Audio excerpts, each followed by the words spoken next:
नवंबर का महीना शुरू हो चुका है, तेज़ हवाएं चलना शुरू हो चुकी हैं, सर्दी की आहिस्ता आहिस्ता शुरुआत हो चुकी है। राधा अपने घर से सारी सफाइयां कर रही है ताकि घर में कालीन बिछा सके और माँ बैठी है।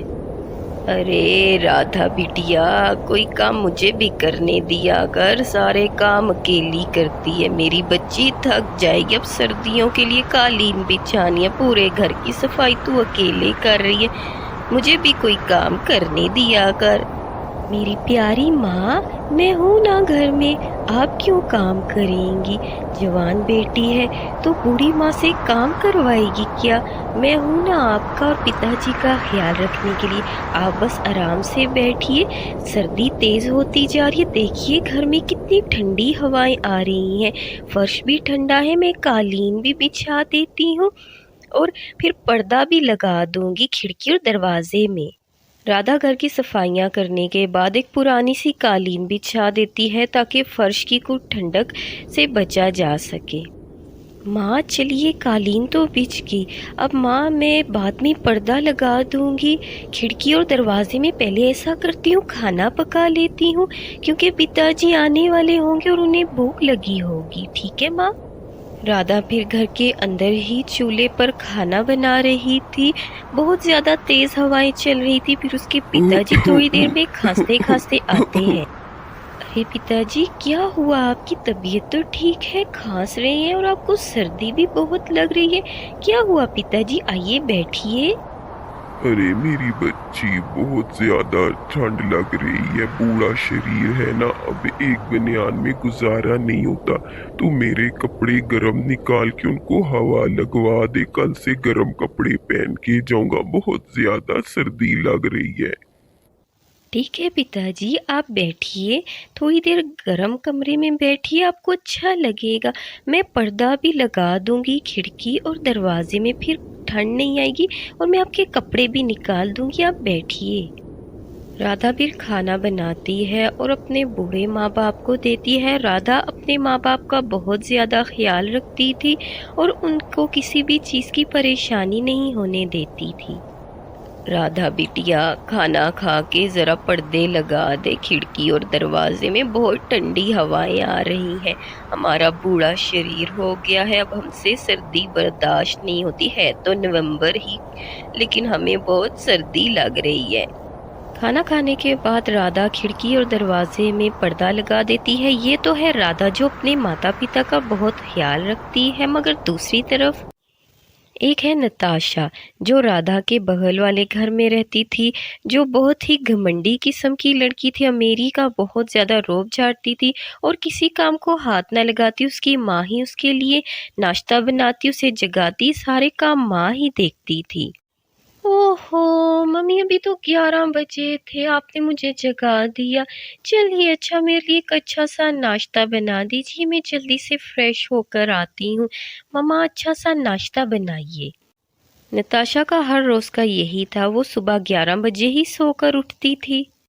अरे कुशलिया जी, आपकी लाडली बेटी उठ गई। चलिए अच्छा, मेरे लिए तो पराठे बना दीजिए और अपनी लाडली बेटी के लिए कुछ सैंडविच।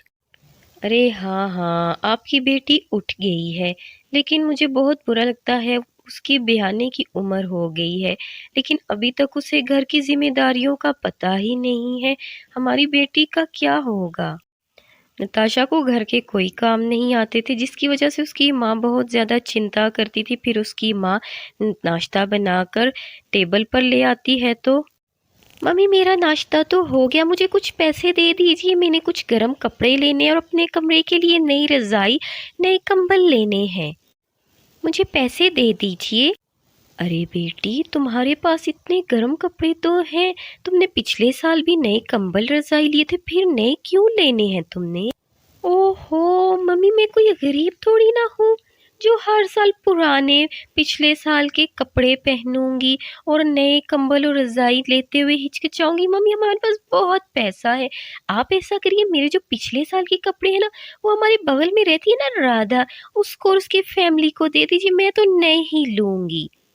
ये तो थी नताशा, लेकिन दूसरी तरफ देखिए राधा। राधा ने पुराने बक्से में से ही कुछ पुराने कपड़े निकालकर उन्हें हवा लगवाने के लिए रख देती है।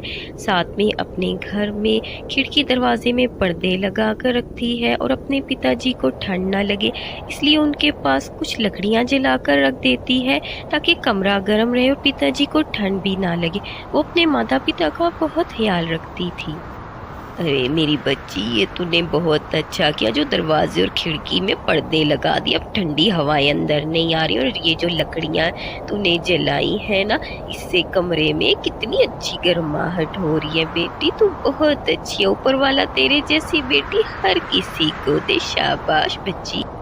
राधा फिर अपने गर्म कपड़ों को निकालकर अपने घर के बाहर ही तार पर लटका देती है ताकि उनको हवा लग जाए। इतनी देर में वहां से नताशा भी आती है। ओ राधा, तुम फिर से वही कर रही हो, पुराने कपड़ों को बस बाहर हवा में लटका रही हो ताकि इन्हीं को हवा लगे और हर साल की तरह तुम पुराने कपड़े पहनो। वैसे मेरे कपड़े पड़े हैं पुराने, लोगी तुम वो? नहीं नताशा जी, आपके पुराने कपड़े आप अपने पास रखिए, हमें उनकी ज़रूरत नहीं है। हमारे पास जो कपड़े हैं हमें वही अच्छे लगते हैं, और पुराने हैं तो फिर क्या हुआ, हम इज़्ज़त के साथ अपनी पुरानी चीज़ भी पहन लें, हमें वही अच्छी लगती है। हमें आपके कपड़ों की ज़रूरत नहीं है। हमारे पास जब पैसे होंगे हम नए भी ले लेंगे, लेकिन फ़िलहाल हमें इन कपड़ों को पहनने में कोई मसला नहीं, क्योंकि यही हमारी इज़्ज़त है। राधा का ऐसा जवाब सुनकर नताशा फिर वहाँ से मुंह बनाकर चली जाती है। फिर वो एक बड़े से मॉल में जाती है और वहाँ से जाकर अच्छी अच्छी रज़ाइयाँ, कंबल और नए कपड़े, नया रूम हीटर, अपने लिए बहुत से गर्म कपड़े लेती है। वो हर साल यूं ही करती थी, हर साल नई चीज़ें ले लेती और पुरानी चीज़ों को फेंक देती थी। उसे पैसों का बहुत ज़्यादा घमंड था। लेकिन दूसरी तरफ राधा थी जो अपने माता पिता का बहुत ख्याल रखती थी। वो पुराने कपड़ों को ही अपने माता पिता को हवा लगवा कर दे देती है, जिससे अब उनको अच्छा लगता है। माँ, पिताजी, अब आपको अच्छा लग रहा है ना गर्म स्वेटर पहनकर? अब तो नहीं आप लोगों को ठंड लग रही? ना ना मेरी बच्ची, तूने घर में पर्दे लगा दिए हैं, हमें हर वक्त लकड़ियां जला कर दे देती है, हमें स्वेटर पहना दी है। लेकिन मेरी बच्ची, हमें तो सर्दी नहीं लग रही है, अब तू भी स्वेटर पहन लिया कर। देखना कितनी ठंड है मेरी बच्ची, तुझे भी तो सर्दी लगती होगी, हमें अब कोई सर्दी नहीं लग रही। तू मेरी बहुत ज्यादा प्यारी बच्ची है। अरे पिताजी, मैं आपकी बेटी हूँ, आपका ख्याल क्यों नहीं रखूंगी? अच्छा, आप लोग यहाँ आग के पास बैठ के हाथ सेकिए, आपको सर्दी नहीं लगेगी। मैं ज़रा बाहर से देख के आऊँ कि सारी चीज़ें संभाली हैं कि नहीं, फिर मैं अंदर आती हूँ और सो जाते हैं। ठीक है बाबूजी? हल्का हल्का कोहरा पड़ना भी शुरू हो गया था, तेज हवाएं चल रही थी। नताशा देर रात घर आने की वजह से ठंड लग गई थी और बाहर ही बेहोश हो गई थी। राधा जब ये सब देखती है तो उसे घर ले आती है, क्योंकि नताशा की फैमिली घर पर नहीं थी, इसलिए नताशा को वो अपने घर ले आती है, जहाँ वो नताशा के लिए चाय बनाती है, काढ़ा बनाती है। नताशा का बहुत ज़्यादा पूरा घर ही ख्याल रखता है। जब नताशा को होश आता है और वो ये सब देखती है तो अब नताशा को बहुत बुरा लग रहा था कि उसने जिन लोगों को हमेशा बुरा भला कहा, उन्होंने उसका कितना ख्याल रखा। अरे नताशा, तुम ठीक तो हो ना? तुम्हारी तबीयत अब कैसी है? तुम्हें ठंड तो नहीं लग रही? हमने तुम्हारे पास लकड़ियाँ जलाई, हमारे पास रूम हीटर तो नहीं है, लेकिन इन लकड़ियों से कमरा गर्म रहता है। तुम ठीक तो हो ना अब? राधा और उसके परिवार का इतना ख्याल प्यार देखकर अब नताशा को अपनी गलतियों पर बहुत शर्मिंदगी होती है, इसलिए वो दूसरे ही दिन अपने माता पिता के साथ आती है।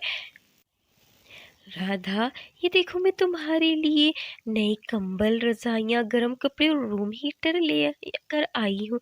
तुम लोग मुझे माफ़ कर दो, तुम लोग बहुत अच्छे हो, मैंने हमेशा तुम्हें गरीबी के ताने दिए, मुझे माफ़ कर दो और ये चीज़ें रख लो। अगर तुम लोग रख लोगे तो मुझे बहुत अच्छा लगेगा।